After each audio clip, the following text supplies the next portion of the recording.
TDP నేత రఫీ గారు మీరు మీరు ఇప్పుడు గఫూర్ గారి స్టేట్మెంట్స్ విన్నాం. అదేవిధంగా ఇంకా వైసీపీ ఈజ్ ఎటు అంటే ప్రాపర్గా వాళ్ళు ఏమి చెప్పినటువంటి మాటలు కూడా నిజంగా కనబడట్లేదు.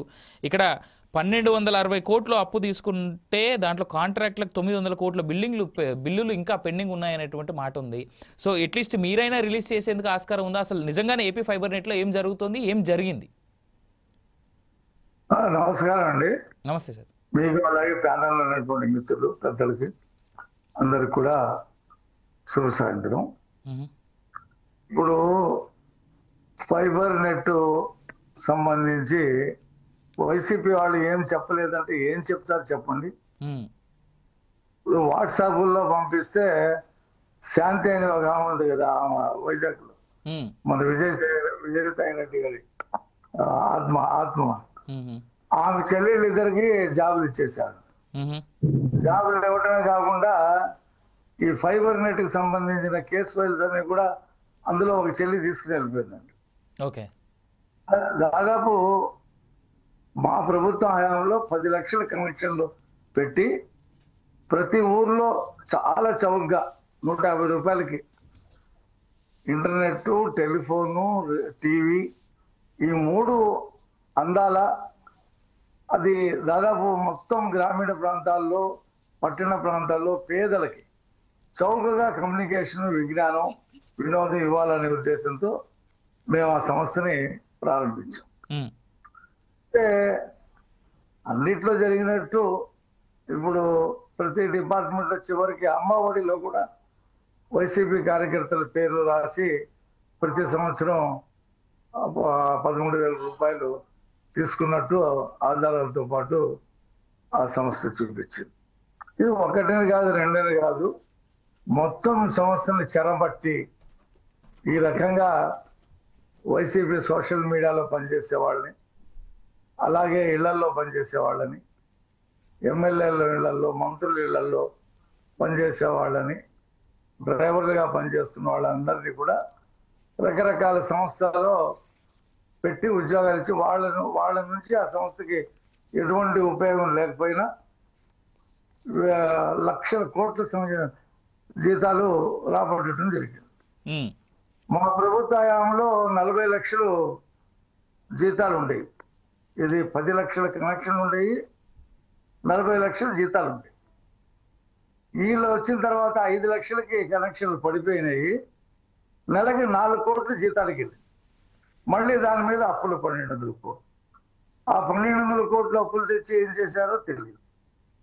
సంస్థకు తెచ్చినటువంటి ఆ పేరు మీద తెచ్చినటువంటి అప్పులు అందరూ కలిసి భోంచేసేసి హ్యాపీగా ప్రభుత్వ సొమ్ముని వాడేసుకొని తినేశారు.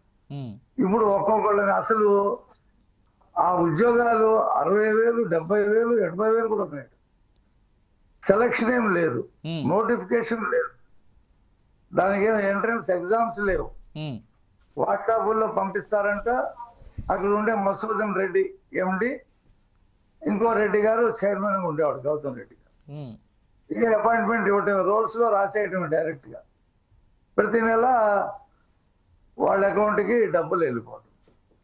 దాదాపు 1100 మందిని పెట్టి ఆ సంస్థ ద్వారా ప్రజాధనాన్ని భోంచేస్తారు. ఇప్పుడు రామ్ గోపాల్ వర్మ ఒక సినిమా తీస్తాడు వ్యూహం అని.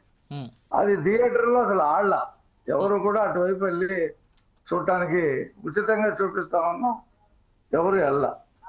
ఈ ఫైబర్ నెట్ లో చూపిస్తే ఇన్ని లక్షల మంది చూస్తే ఇంత డబ్బు, ఇన్ని లక్షల మంది చూస్తే ఇంత డబ్బు పే చేయాలని ఒక అగ్రిమెంట్ ఉంది.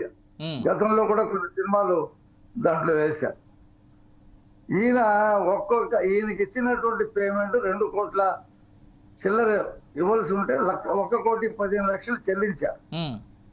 అంటే దాదాపు ఒక యూకి 1100 కోట్లు, 11,00,000 రూపాయలు చెల్లించేశారు. 11,000 అండి? 1100? 1100. ఓకే, 1100.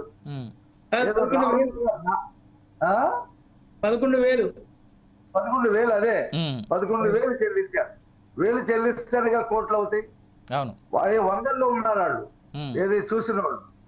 పోనీ అది ఉచితంగా ఏమైనా చూసారా అంటే ఆ ఉచితంగా కూడా ఎవరు ఆ వ్యూహం సినిమా చూడటానికి ఎవరు ఇష్టపడలా. కాబట్టి ఇది ఒక పెద్ద కుంభకోణం.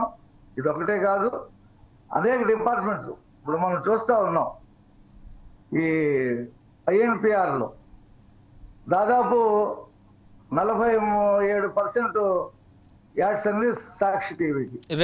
సాక్షి టీవీలో పనిచేస్తున్నటువంటి వాళ్ళకి సమాచార శాఖలో ఉద్యోగాలు. ఇది ఒక సంస్థని కాదు, ఫైబర్ నెట్ అని కాదు, అన్నింటినీ చెరపట్టారు. అన్ని శాఖల్లో తన మనుషులు పెట్టుకొని వాళ్ళు హ్యాపీగా ఫోన్ చేయడానికి చక్కగా వాడుకొని right. I'll come back to Syed Rafi గారు. మళ్ళీ నేను మీతో ఒక మాట ఏంటంటే, ఇప్పుడు రామ్ గోపాల్ వర్మ నోటీస్ పంపిస్తే